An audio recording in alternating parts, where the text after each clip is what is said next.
Imperios.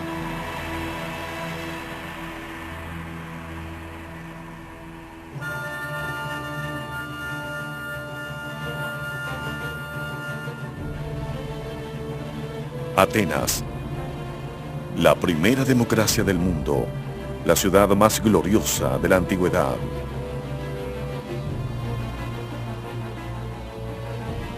Una ciudad de riqueza y poder, y el centro de un poderoso imperio naval.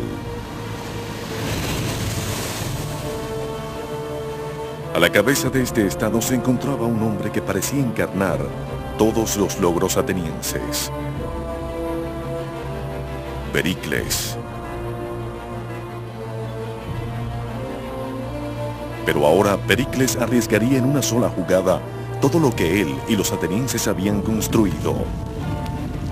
Una guerra que esperaba convirtiera a Atenas en el dirigente indiscutible del Mediterráneo. Este conflicto realmente transformaría a Atenas, pero de una manera que Pericles jamás hubiera imaginado.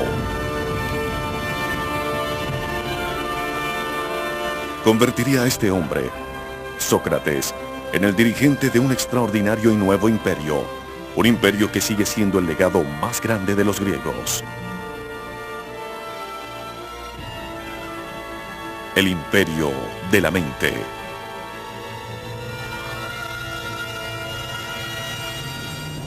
Los griegos, el crisol de una civilización. El imperio de la mente.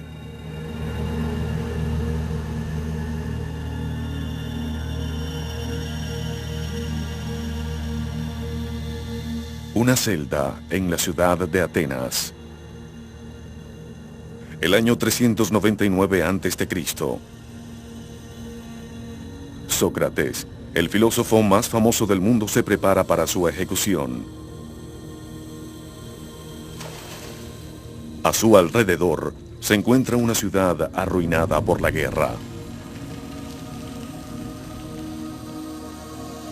Una nación despojada de su gloria e imperio. Un pueblo que ha perdido todo.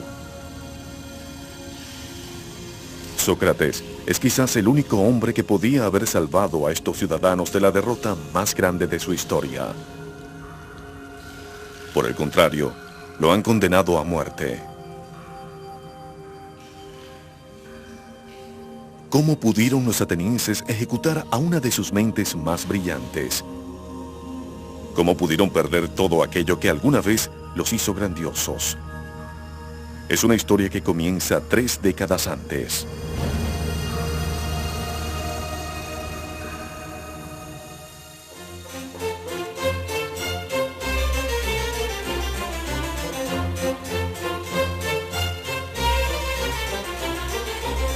En el año 431 a.C., la ciudad-estado de Atenas era la potencia más grande del Mediterráneo.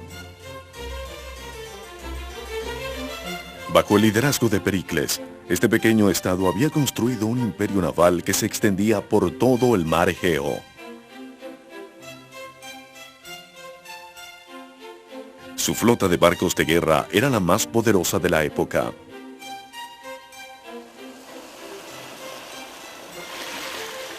Atenas se hallaba en el centro de una gran red de comercio que operaba con mercancía de lugares tan distantes como Gran Bretaña al occidente hasta la India en el oriente, que traía incalculable riqueza a la ciudad.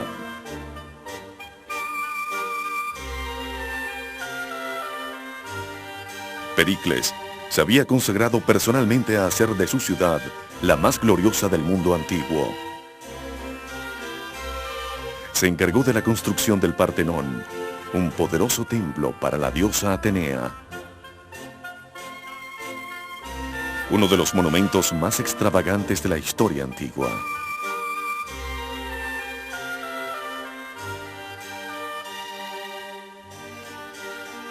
Pero a pesar de su poder e influencia, Pericles no gobernaba la ciudad, pues Atenas era una democracia.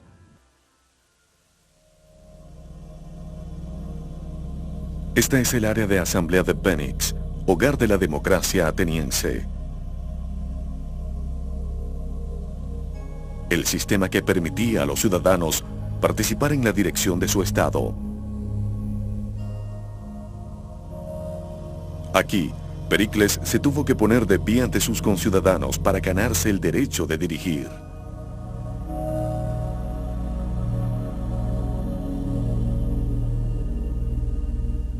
Un día, en el año 431 a.C., Pericles tomó el podio y les presentó a los atenienses un plan nuevo y atrevido. Una propuesta que le ofrecería a Atenas su última gloria suprema. Pericles tenía intenciones de derrotar al último gran rival de Atenas, la ciudad-estado de Esparta. Esparta era el único estado griego que competía con el poder de Atenas. Los espartanos dirigían todo el sur de Grecia y constituían una temible fuerza militar. Sus ciudadanos eran entrenados desde su nacimiento en el arte de la guerra. La tensión entre Atenas y Esparta se había estado acumulando por décadas. Para Pericles, era el momento de enfrentar a este peligroso adversario, para hacer de Atenas el líder indiscutible del Mediterráneo. Si entramos en guerra, como creo que debemos hacer, tengan por seguro que no cederemos, ya que a partir de los grandes peligros se obtiene la mayor gloria. Pericles.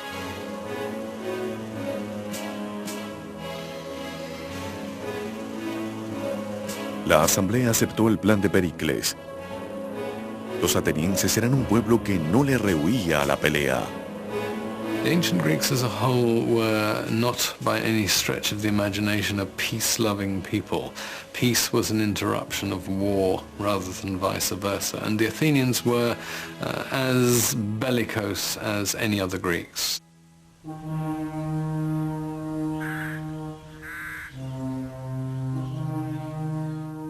Pero Pericles sabía que cualquier guerra contra Esparta no sería fácil de ganar, ya que la infantería espartana era muy superior a la de Atenas. La fuerza de Atenas se hallaba en la marina.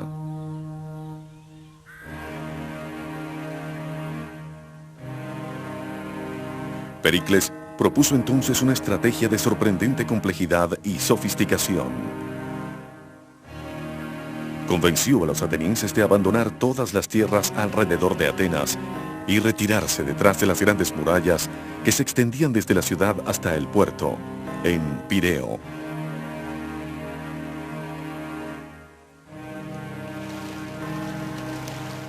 Pericles abastecería la ciudad por mar. Los mercaderes traerían el grano, el trigo y otros suministros esenciales desde las colonias de Atenas y sus aliados en el Mediterráneo.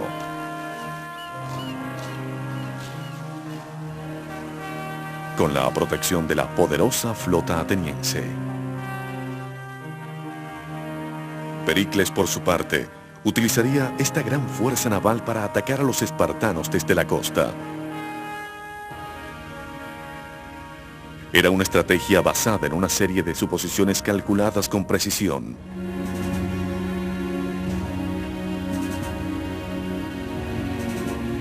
Pericles' expectation was that after a year or two, but no more than 3, the Spartans would realize that they could not win the war because the Athenians would never give them the infantry battle they needed in order to win, and they had no other device available. La flota de Atenas siempre había sido la clave para el éxito de la ciudad. Le había otorgado grandes victorias militares y le había construido un imperio. Pericles estaba seguro de que ahora su flota podía traerle a Atenas su triunfo más grande.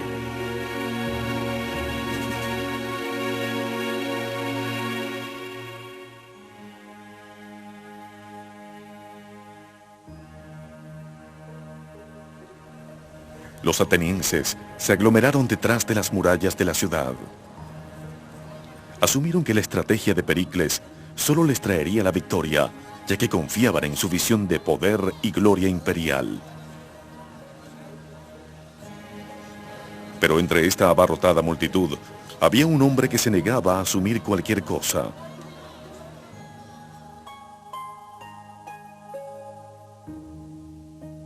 Un hombre único en la sociedad ateniense. Un hombre llamado Sócrates.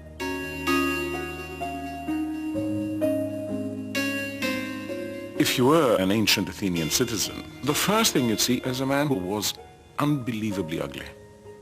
His head was too big. His eyes were too large. His nose was all the wrong shape. Socrates' appearance breaks every rule of classical Greek aesthetics, of the idea of proportion and measure. Sócrates caminaba por las calles de Atenas descalzo, vestido tan solo con una toga sucia. No se preocupaba por la apariencia, ni por cualquier otra convención del momento. Sócrates solo se interesaba por la mente. Esta figura extraña se convertiría en el líder de una revolución de pensamiento que había estado cobrando fuerza a través del mundo griego.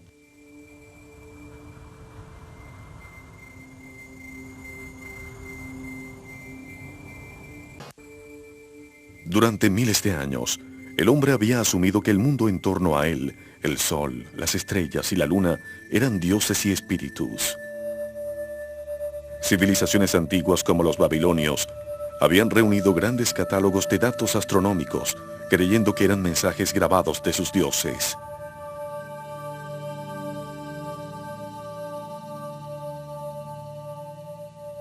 Este detallado calendario astronómico de Babilonia recoge la subida y la caída de las constelaciones y los dioses que éstas representaban.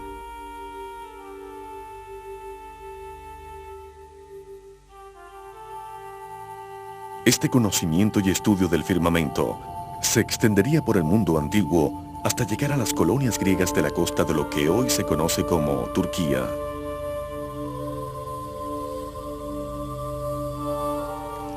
Allí ocurrió un gran cambio. Cambio que se produjo cuando los griegos tomaron este conocimiento astronómico y lo transformaron. Sacaron a los dioses del cielo y los reemplazaron por la razón. Gradually the Greeks begin to say, these are not persons, these are things. There's an orderly world which the human mind can actually capture. It is subject to our understanding. Estos griegos comenzaron a calcular y predecir el movimiento de la luna y las estrellas a través de las matemáticas y la lógica, en lugar de usar dioses y espíritus para explicar todo. Era el nacimiento de la ciencia. El primer gran científico griego, un hombre llamado Tales, escribió el primer libro de navegación que utilizaba las estrellas como guía.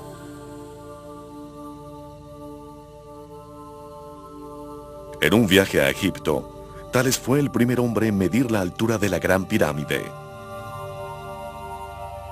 Brilliant idea. He stood next to the pyramid until high noon, when his shadow was exactly the same length as his height. And at that point he measured the shadow of the pyramid and accordingly knew the the height of the pyramid, which is actually an application of a rather sophisticated geometrical theorem. El próximo paso de estos científicos griegos sería medir la circunferencia de la Tierra cuando la mayoría de la gente pensaba que era plana. Inventaron los motores de vapor, las bombas de agua y los puentes colgantes.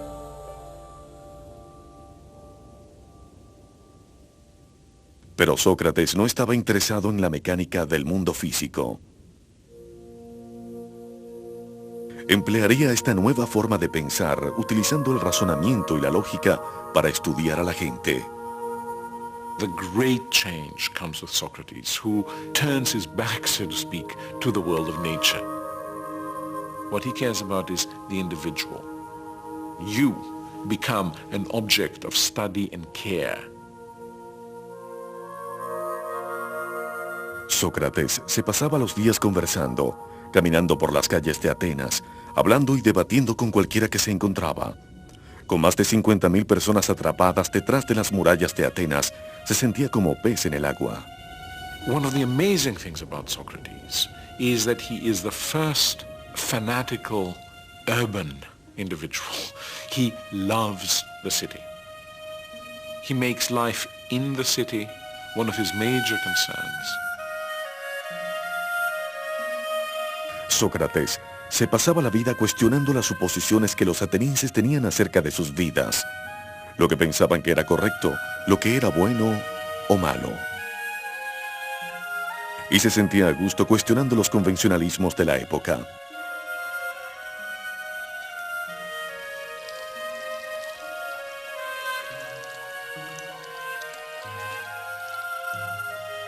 Uno de sus seguidores dejó testimonio de cómo Sócrates le demostró a un invitado, al final de una cena festiva, que él era en realidad el más apuesto de los dos. Mis ojos deben ser más bellos porque son saltones y por lo tanto pueden ver mejor. Y de la misma forma mi nariz es más bella porque mis fosas son anchas y por ende pueden captar más olores. Sócrates.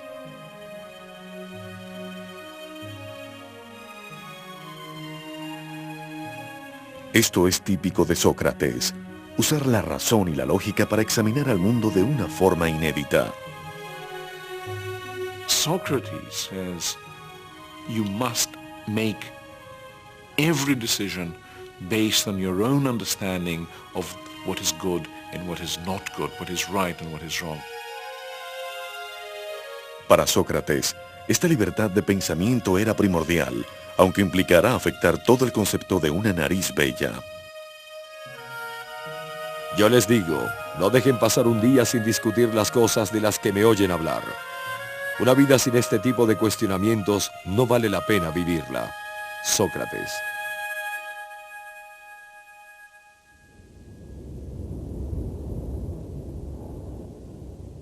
Pero mientras Sócrates se pasaba los días debatiendo, su ciudad estaba en guerra.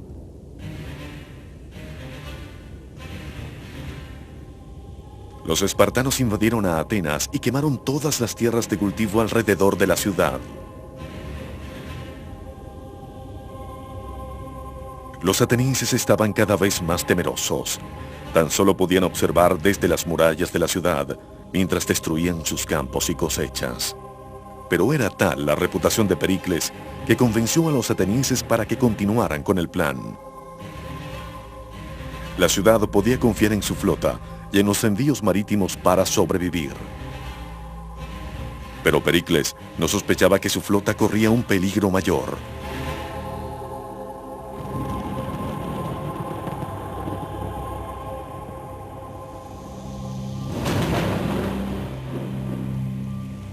Un año después de la guerra, los navíos que traían los granos para alimentar la ciudad trajeron una carga adicional, la plaga.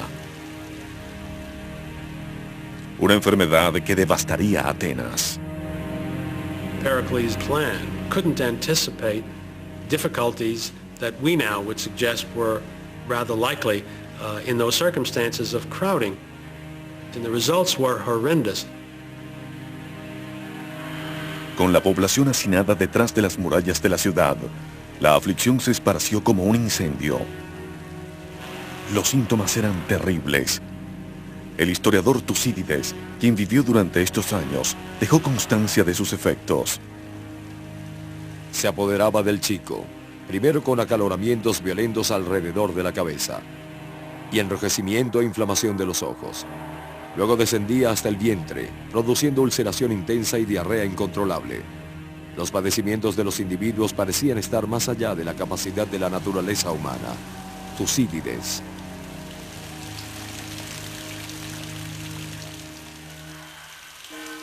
The city must have looked terrible, smelled terrible, been awful to be in, and terror must have reigned everywhere.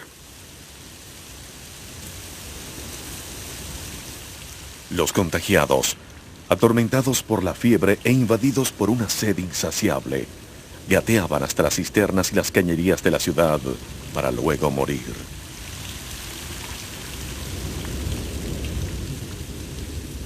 Tucídides presenció la escena en las calles de Atenas. Los cuerpos de hombres moribundos yacían unos sobre otros, y criaturas medio muertas rodaban por las calles. La catástrofe se volvió tan sobrecogedora que a los hombres no les importaba ninguna norma de religión o de ley. Tucídides. The plague's effects on Athens were absolutely devastating. The whole fabric of Athenian society broke down. Morally, people saw no point in being good. Why be good if the good and the evil die just as easily?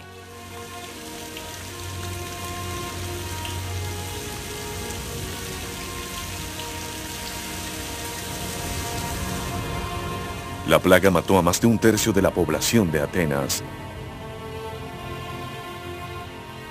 Y luego atacó a la cabeza de la ciudad, Pericles.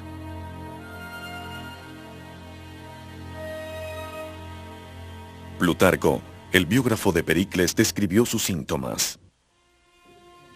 Pericles contrajo la plaga, no con ataques agudos y violentos, sino con un padecimiento calmado y prolongado, que le consumía la fuerza de su cuerpo y le debilitaba el alma. Plutarco.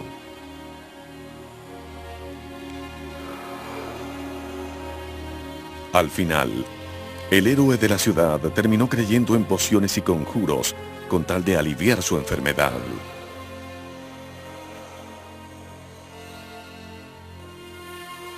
Le mostró a uno de sus amigos un amuleto que una mujer le había colgado en el cuello, lo que quiere decir que estaba gravemente enfermo, para admitir una tontería así. Plutarco.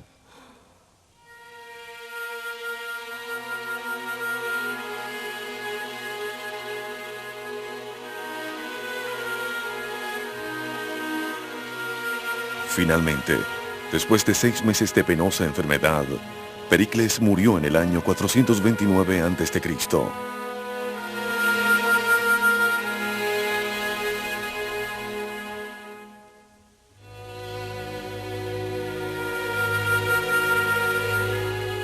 Pericles había planeado convertir a Atenas en la potencia más grande del Mediterráneo. Pero su calculada estrategia solo trajo enfermedad y muerte. Like most brilliant men, like most people who have had great success all their lives, Pericles simply underestimated the degree to which some things are out of the control of the very best intelligence and the very best knowledge that there are.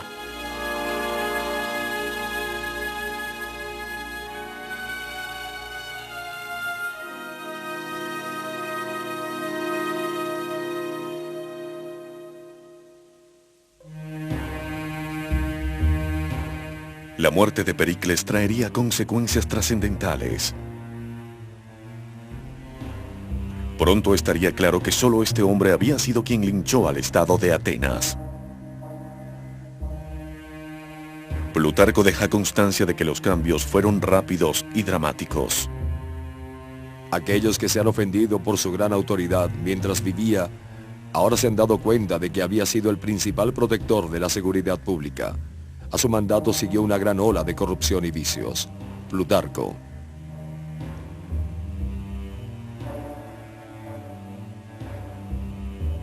Las fallas de la democracia ateniense ahora se volvieron obvias. Sin un líder fuerte, incontables figuras ahora competían por la posición más alta y estaban listos para hacer cualquier cosa que el pueblo quisiera si esto les otorgaba el poder. Los sucesores de Pericles, que ahora querían ocupar la más alta posición, tan solo seguían los prejuicios y las pasiones de las masas con el fin de ganarse su apoyo.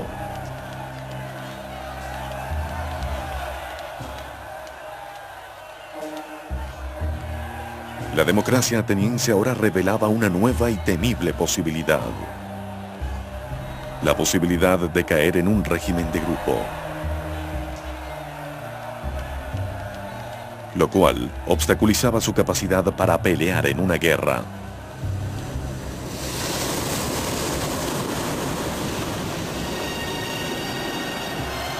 Mientras el conflicto causaba estragos, un ejército naval ganó una refriega con los espartanos en aguas violentas y tormentosas. Los generales que habían comandado la operación regresaron a Atenas esperando un recibimiento de héroes.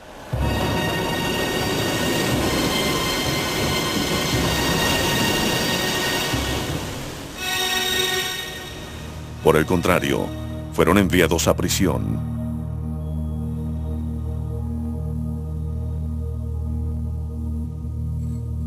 La tormenta había obligado a los comandantes atenienses a navegar de regreso a Atenas, sin recoger a ninguno de los soldados que se habían caído al agua durante la batalla.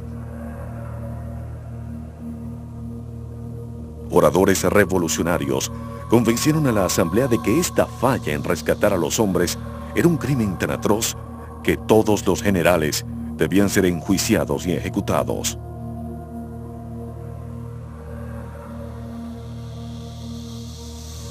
Solo sabemos de un hombre que se puso de pie y trató de calmar a la asamblea: Sócrates. Socrates alone, and against the very, very serious and vocal and aggressive and mad, furious reaction of the public, stood his ground and said it was the wrong thing to do. He was going to vote against it. El principio de Sócrates acerca de cuestionar la sociedad en la que vivía tenía un propósito práctico y real. He refused to bow to any pressure and thought for himself and do the thing that his conscience and his reasoning told him was the right thing to do.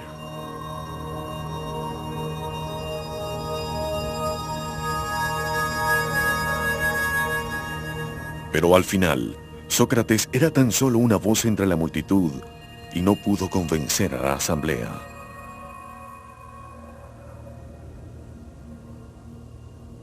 Los generales fueron condenados a beber la cicuta, un brebaje venenoso.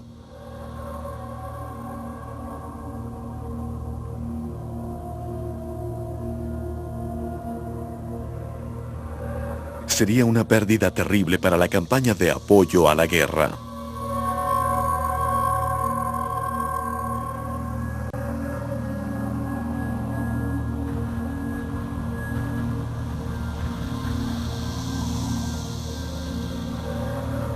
Con la asamblea en manos de déspotas interesados en sí mismos, la Atenas que una vez fue poderosa comenzó a perderse.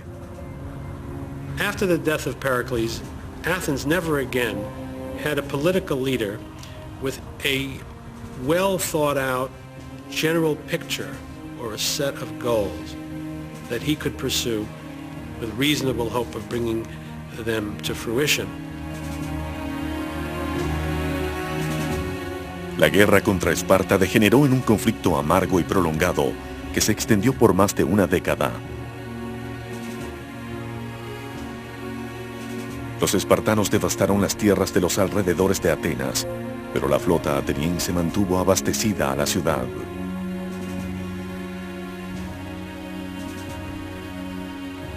Ninguno de los bandos podía vencer al otro.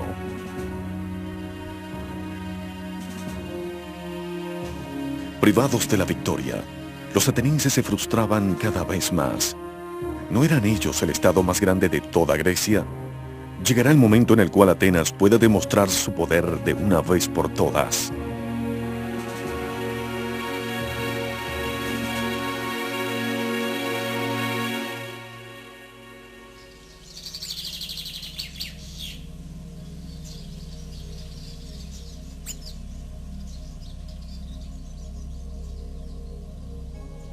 Luego, en el año 416 a.C., se expuso ante la asamblea una osada propuesta. Una propuesta con la cual, aunque no pudieran vencer a los espartanos, al menos podrían satisfacer la sed de gloria de Atenas. Una pequeña colonia griega en la isla de Sicilia había pedido protección contra un vecino aliado de Esparta. ¿Por qué los atenienses no podían venir en su ayuda, humillar a sus adversarios espartanos y quizás conquistar toda Sicilia al mismo tiempo, un ateniense se dirigió a la asamblea. De esta manera ganamos nuestro imperio y es así como todos los imperios se han ganado. Permítannos realizar esta expedición, puesto que destruirá la arrogancia de los espartanos y al mismo tiempo nos convertiremos en los dirigentes de toda Grecia, ateniense.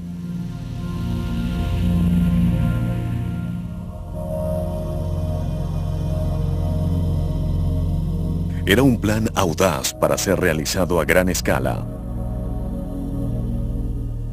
Se necesitaría una flota grande de navíos de guerra y un ejército terrestre de más de 10.000 hombres. Los atenienses se dedicaron al proyecto con fervor. Los armeros preparaban sus armas. Los soldados probaban su equipo. Las tiendas estaban cargadas para equipar una flota de trirremes atenienses y los constructores de barcos preparaban los navíos para el mar.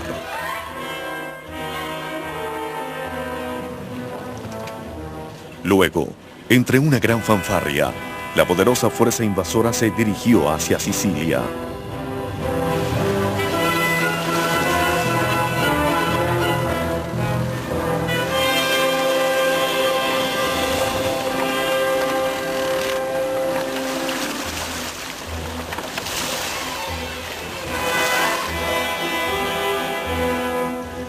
Seis meses después, tuvieron noticias. La campaña no iba tan rápido como esperaban. Necesitaban refuerzos.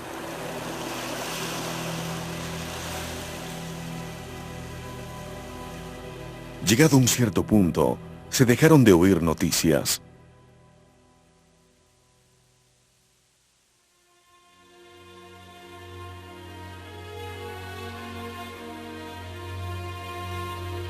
Entonces, en el otoño del año 413 a.C., un marinero llegó a la ciudad.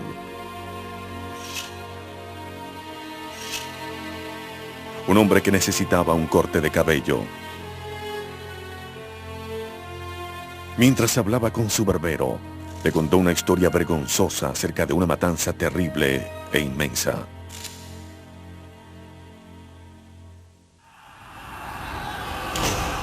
Era la historia de un ejército invasor que se había quedado inmovilizado donde atracó. De cómo sus líderes discutían entre sí sobre estrategias.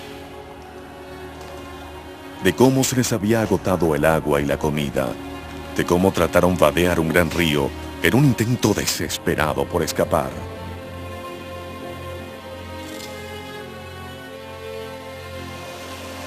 Corrieron hacia él, perdiendo toda la disciplina y queriendo cada uno cruzar primero. Se caían unos sobre otros, se pisoteaban y bebían insaciablemente. El agua estaba fétida, pero seguían bebiendo, barro, sangre y todo. Los muertos estaban tendidos sobre el lecho del río. Marinero.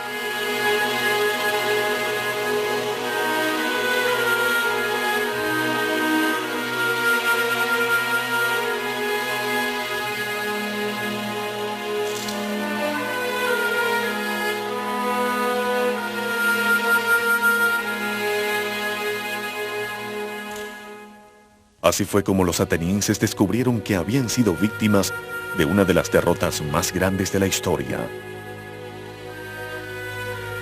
Más de 50.000 hombres habían sido asesinados y hechos prisioneros.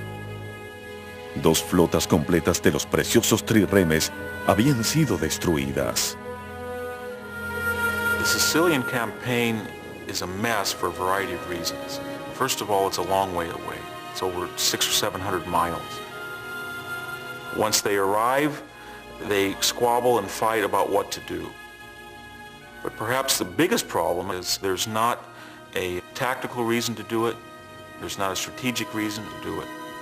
The motivation is highly self-interested. Los atenienses, embelesados por una visión de gloria imperial, se habían involucrado en una campaña inútil y sin sentido.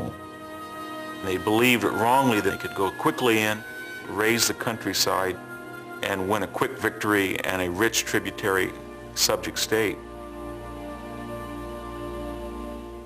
Tucídides dejó constancia de la magnitud de la devastación. Esta fue la acción más notoria de la historia griega, de la que se tiene conocimiento, ya que ellos estaban absoluta y calamitosamente derrotados. Las pérdidas fueron totales. Ejército, marina, todo quedó destruido. Tucídides.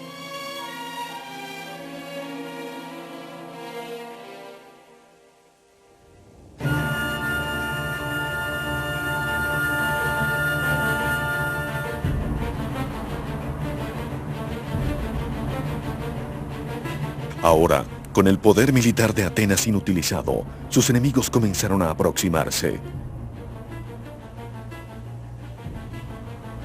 Los persas, que habían sido humillados por Atenas 50 años antes, vieron ahora la oportunidad ideal para vengarse. Se acercaron a los espartanos para ofrecerles ayuda. The Persians have been watching this carefully, and they decide to intervene and subsidize the Spartans, and that subsidy is in the form of manpower for rowing and fleet construction. Anteriormente, los espartanos nunca habían sido una nación naval, pero ahora tenían una flota que había sido pagada con el oro persa.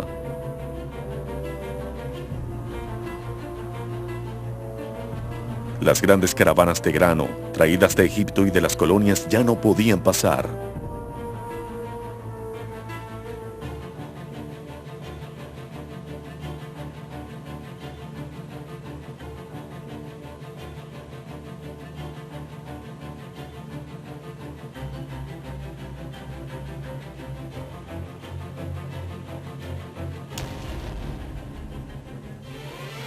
Finalmente, los atenienses comenzaron a morir de hambre en las calles.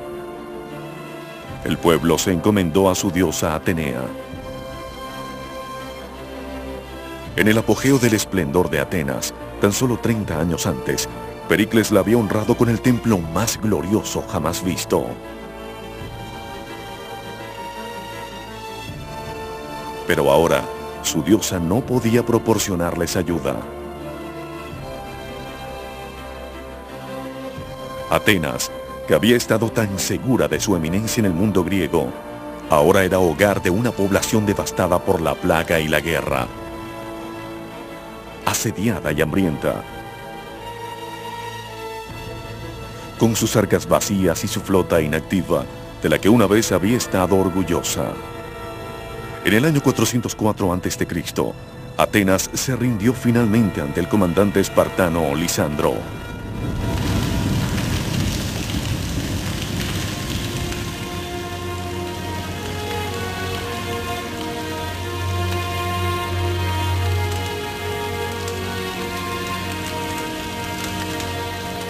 Los términos de los espartanos eran crueles.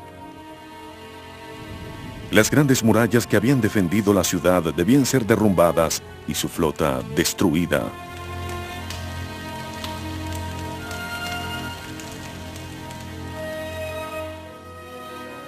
We have this wonderful scene of Lysander sailing into the Piraeus and dismantling the Athenian fleet. That's important because the destruction is symbolically a destruction of the Athenian Empire.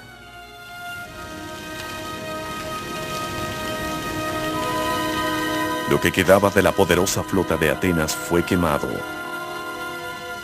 Solo se conservaron 12 navíos. Atenas ya no dominaría más el Mediterráneo.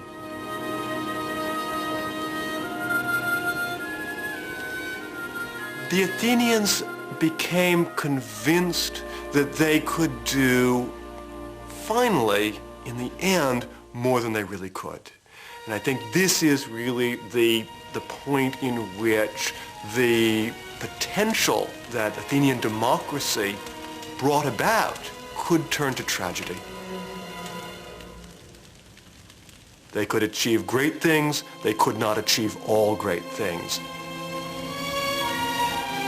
Pero los atenienses aún requerirían un acto más de violencia y vanidad para redimirse. Y para que su ciudad pudiera renacer.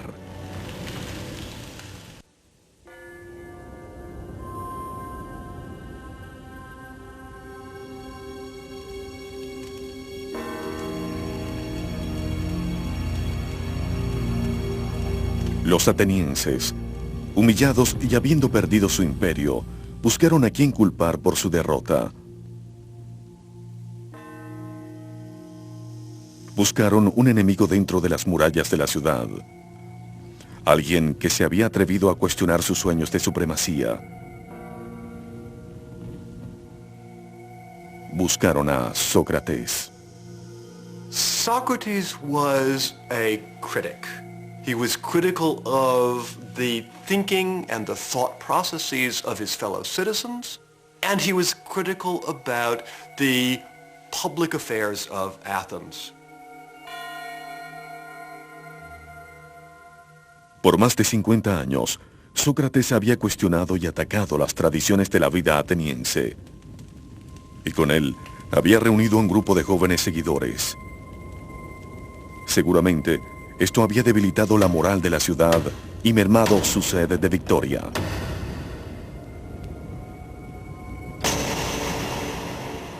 Sócrates fue arrestado por órdenes de la asamblea bajo el cargo de cuestionar la religión y corromper a la juventud de la ciudad. I am quite sure that especially in a relatively small society like Athens, someone who is constantly questioning the principles by which the society has traditionally governed itself will be perceived as a very major danger by at least some people in society. You can easily see that a few hundred people might want him out, and they did. Los atenienses juzgarían a un hombre que se había atrevido a cuestionar la forma en la cual vivían sus vidas.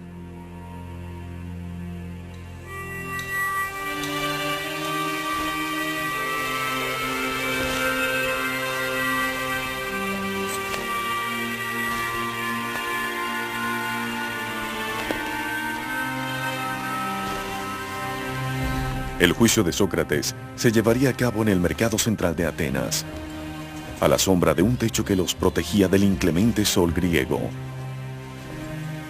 Sería juzgado por un jurado integrado por sus conciudadanos y escogido al azar. Aún así, en la actualidad, tal juicio no habría sido aceptado. The Athenian legal system was remarkably different from a modern system. There are no lawyers involved with this. There is no trained judge involved with this. It is in some ways a very frightening system from a modern point of view. The law did not have the same stature in Athens that it has in a modern society.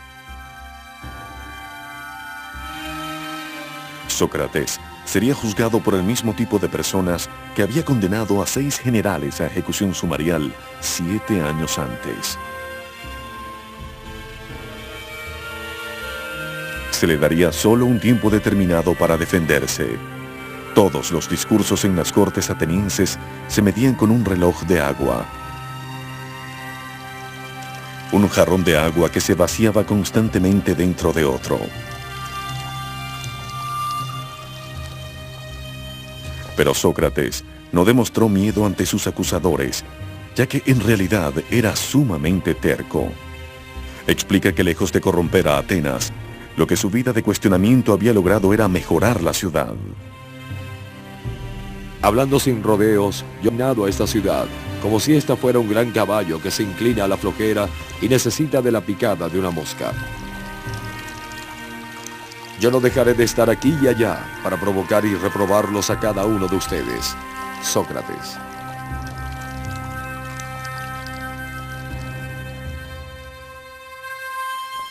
Este no es un enfoque diseñado para ganarse la compasión. Sócrates se pone a sí mismo y a su vida en contra de todo el estado de Atenas. He is doing what he thinks is the right thing to do. He thinks the life he has chosen, this life of thinking for yourself, is the best life. As he says in his speech, the unexamined life is not worth living for a human being.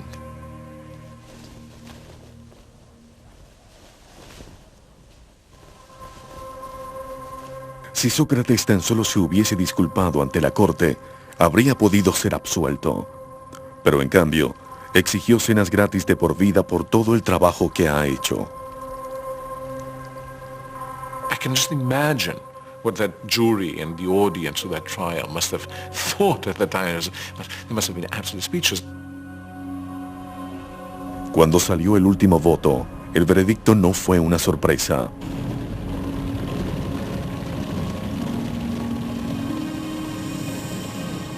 La corte declaró culpable a Sócrates y lo condenó a morir.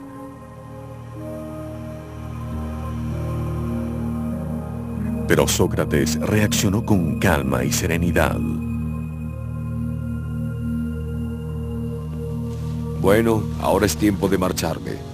Yo moriré y ustedes vivirán, pero solo el cielo sabe quién de nosotros tiene el prospecto más feliz. Sócrates.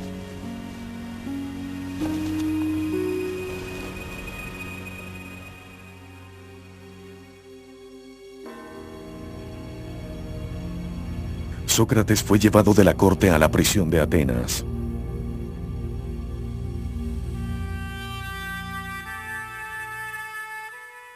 Esta prisión aún existe. Todavía podemos trazar la distribución de la celda en la que probablemente tenían encarcelado a Sócrates. Y aún tenemos testimonios de los últimos días de Sócrates, de amigos que lo visitaban en su celda. Entre ellos estaban los escritores griegos más famosos, ya que con su muerte, Sócrates transformaría Atenas. Le mostraría a sus conciudadanos que los principios de la razón, del cuestionamiento del mundo, eran cosas por las que valía la pena morir. Sócrates sería ejecutado de la manera tradicional ateniense, bebiendo cicuta. Aún se conservan algunas de las tazas usadas para beber el veneno. La muerte por cicuta es espantosamente dolorosa. Causa parálisis gradual del sistema nervioso central.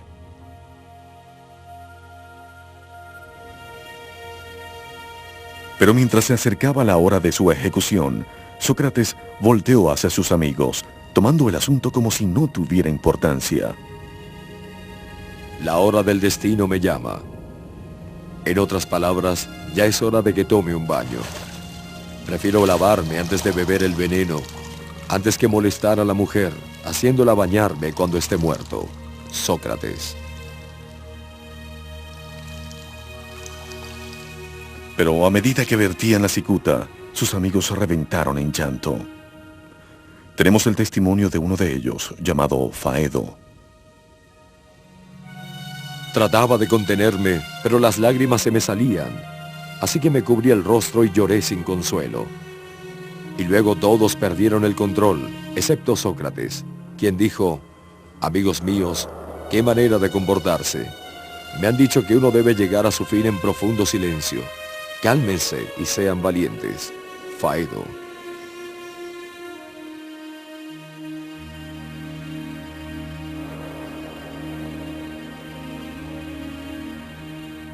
Sus amigos observaban en silencio mientras Sócrates reposaba sobre su cama, esperando a que el veneno surtiera efecto. Este era un hombre que moría no por la gloria, ni la fama o el honor, sino por el amor a sus principios, porque creía que un hombre debía cuestionar al mundo en torno a él. Era una imagen que jamás olvidarían.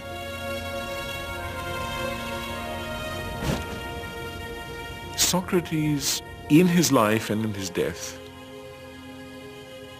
becomes a completely new Greek hero. From now on, the hero is a person of conviction, a person who will follow nothing but the dictates of his intellectual conscience, and that is a new conception of what a human being is like and what a good human being must be like.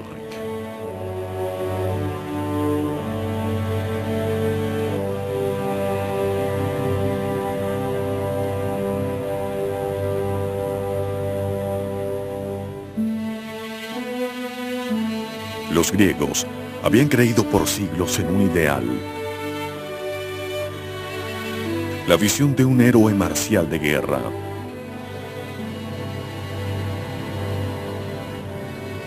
Los había llevado a conquistar grandes enemigos, a construir un poderoso imperio. Pero ahora, en las profundidades de la derrota, descubrieron una nueva figura a quien venerar. Se han encontrado efigies de Sócrates entre las ruinas de la prisión de Atenas. Quizás son ofrendas para el filósofo muerto. Perhaps the most important lesson that Socrates left is the need to be critical and the need to be self-critical.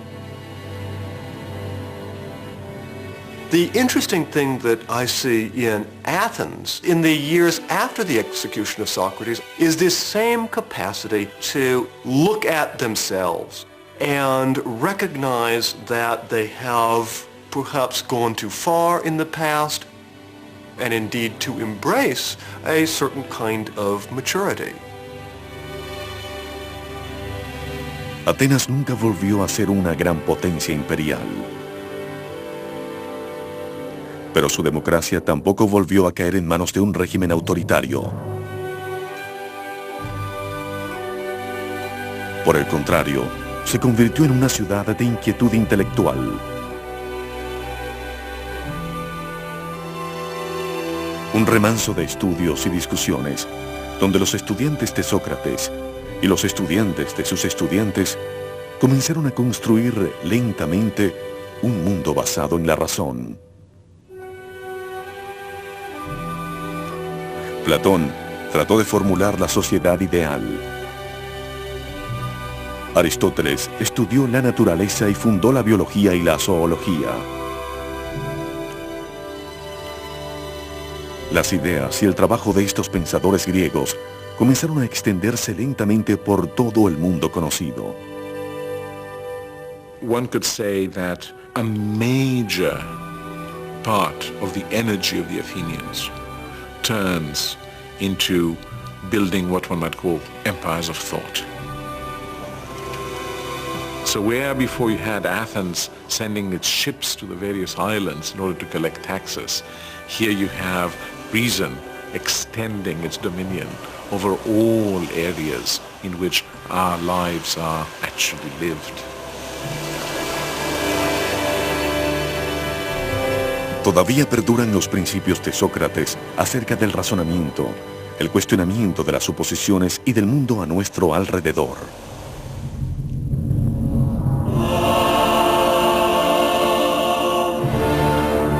En menos de 200 años, los antiguos griegos transformaron su mundo. Partiendo de estas ruinas, pocas figuras grandiosas labraron un poderoso imperio. Inventaron la democracia y la política, la ciencia y la filosofía.